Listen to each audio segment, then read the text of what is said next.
प्रिय श्रद्धालु माताओं, बहनों और भाइयों, आप सभी को मेरी हृदय से नमस्कार। आज हम एक ऐसे पावन व्रत की कथा सुनने जा रहे हैं जो कार्तिक मास के शुक्ल पक्ष की प्रतिपदा तिथि को मनाया जाता है और जिसे हम गोवर्धन पूजा या अन्नकूट पूजा के नाम से जानते हैं। यह व्रत न केवल बड़े धार्मिक महत्व का है बल्कि हमारे जीवन में सुख, समृद्धि और शांति लाने वाला भी है।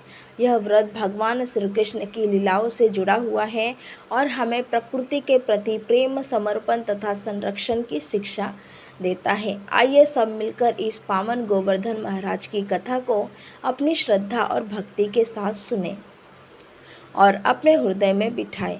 सबसे पहले बात करते हैं इस व्रत के महत्व की। गोवर्धन पूजा का व्रत केवल एक पारंपरिक आयोजन नहीं है। जब हम इस व्रत को श्रद्धा से करते हैं तो यह हमें धार्मिक ज्ञान के साथ साथ प्रकृति और पर्यावरण के महत्व को भी समझाता है। हम उस धरती को सम्मानित करते हैं जो हमें भोजन, पेयजल और जीवन का आश्रय देती है। गोवर्धन पर्वत को पूजना, गौवंश की रक्षा करना और प्रकृति के साथ सामंजस्य रखना इस व्रत का एक मूल आधार है। इसी कारण यह व्रत हमें अहंकार, काम, क्रोध और मोह से दूर रखकर सच्चे भक्त की राह पर चलने में मदद करता है। अब सुनते हैं गोवर्धन पर्वत से जुड़ी पौराणिक कथा। प्राचीन काल में जब ब्रजभूमि में सभी लोग भगवान इंद्र की पूजा करते थे क्योंकि वे वर्षा के देवता माने जाते थे। यह मान्यता थी कि इंद्र देव की कृपा से ही वर्षा होती है और वर्षा के बिना खेती और चरागाह संभव नहीं थे।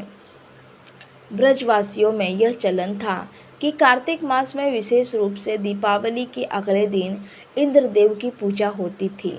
एक बार भगवान कृष्ण ने देखा कि सभी लोग, यहाँ तक कि अपनी माता यशोदा भी इंद्रदेव की पूजा कर रही थी। कृष्ण ने अपनी माता से पूछा कि हम ऐसी पूजा क्यों करते हैं। यशोदा जी ने समझाया कि इंद्रदेव वर्षा भेजते हैं जिससे उनकी गाय चर सकती है, खेतों को पानी मिलता है और हमारा जीवन चलता है। इस बात को सुनते हुए भगवान कृष्ण ने कहा, यदि हमें वास्तव में वर्षा और खेती की चिंता है तो हमें गोवर्धन पर्वत की पूजा करनी चाहिए। हमारी गाय वहीं चरती है जिसकी घास फूस से वे पोषित है। इसीलिए हमें पर्वत और प्रकृति की पूजा करनी चाहिए, न कि केवल इंद्रदेव की। ये बात सुनकर सभी ब्रजवासी, विशेषकर इंद्रदेव, क्रोधित हो गए। उनके घमंड ने प्रबल रूप ले लिया। उन्हें यह असह्य लगा कि कोई उन्हें छोड़कर किसी पर्वत की पूजा कर रहा हो। उन्होंने 7 दिनों तक लगातार घोर वर्षा बरसाई जिससे लोगों को भारी परेशानी हुई।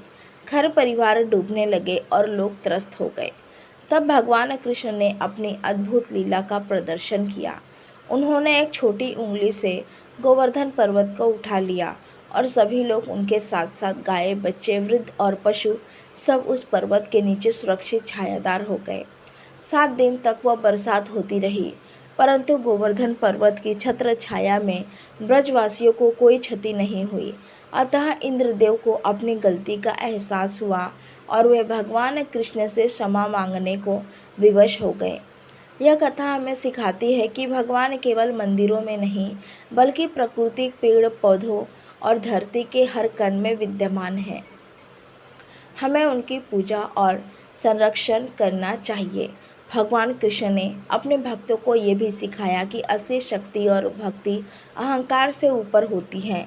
हमारी श्रद्धा और समर्पण से ही हमें विपत्ति से बचाता है। अब हम आते हैं इस व्रत की पूजा विधि पर। गोवर्धन पूजन के दिन घर में या आंगन में गाय के गोबर से गोवर्धन पर्वत का स्वरूप बनाया जाता है। उसे अन्नकूट के रूप में बनाया जाता है जिसमें विभिन्न अनाज, दालें, फूल और लकड़ी से भी सजावट की जाती है। भक्त सुबह स्नान कर स्वच्छ वस्त्र पहनते हैं। मंडप स्थापित कर गोवर्धन पर्वत की पूजा आरंभ होती है।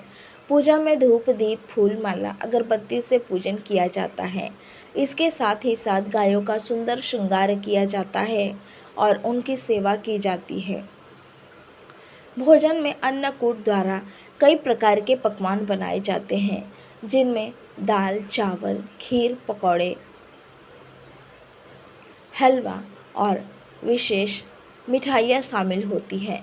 यह प्रसाद भगवान कृष्ण और गोवर्धन महाराज को अर्पित किया जाता है। पूजन के बाद सभी भक्त इस भोजन का भोग लगाते हैं और बड़ा उत्साह से कथा का पाठ करते हैं। गोवर्धन व्रत के फल अतुलनीय है। ऐसा माना जाता है कि जो भक्त इस व्रत का पूर्ण श्रद्धा से करता है, उसके घर में कभी अन्न की कमी नहीं होती, परिवार में सुख शांति बनी रहती है, भगवान कृष्ण की कृपा बनी रहती है और व्यक्ति संपूर्ण जीवन में समृद्धि प्राप्त करता है। संकट में भी अगर मन टिका रहे तो भगवान स्वयं रक्षा करते हैं। इस प्रकार गोवर्धन पूजा केवल एक धार्मिक अनुष्ठान नहीं, बल्कि एक जीवन दर्शन है जो हमें प्रकृति से प्रेम, भक्ति से शक्ति और सेवा से सौभाग्य का उपहार देता है।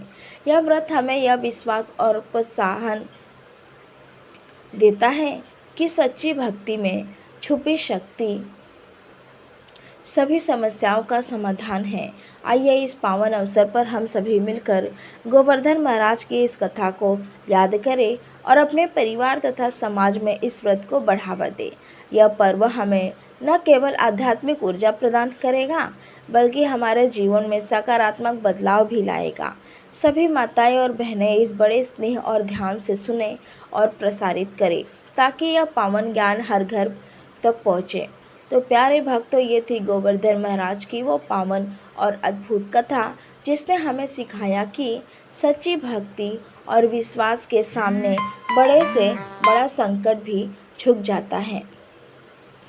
मैं प्रार्थना करती हूँ कि गिरिराज धरण प्रभु की कृपा आप पर और आपके पूरे परिवार पर सदैव बनी रहे, आपके भंडार हमेशा भरे रहे और आपके जीवन में खुशहाली और आनंद का वास हो।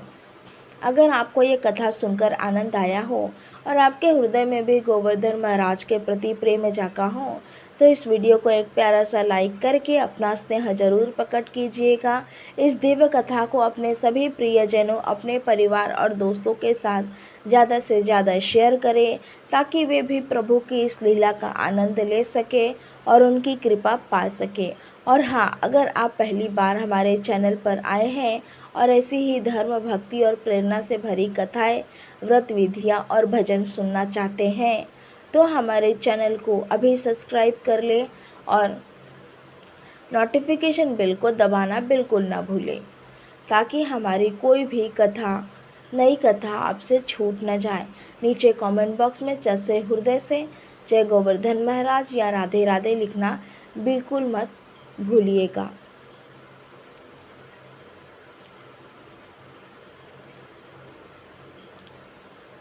आपकी हर प्रार्थना गोवर्धन महाराज तक पहुँचेगी। जल्द ही मिलते हैं एक और नई कथा के साथ। तब तक के लिए प्रेम से बोलिए गोवर्धन महाराज की जय।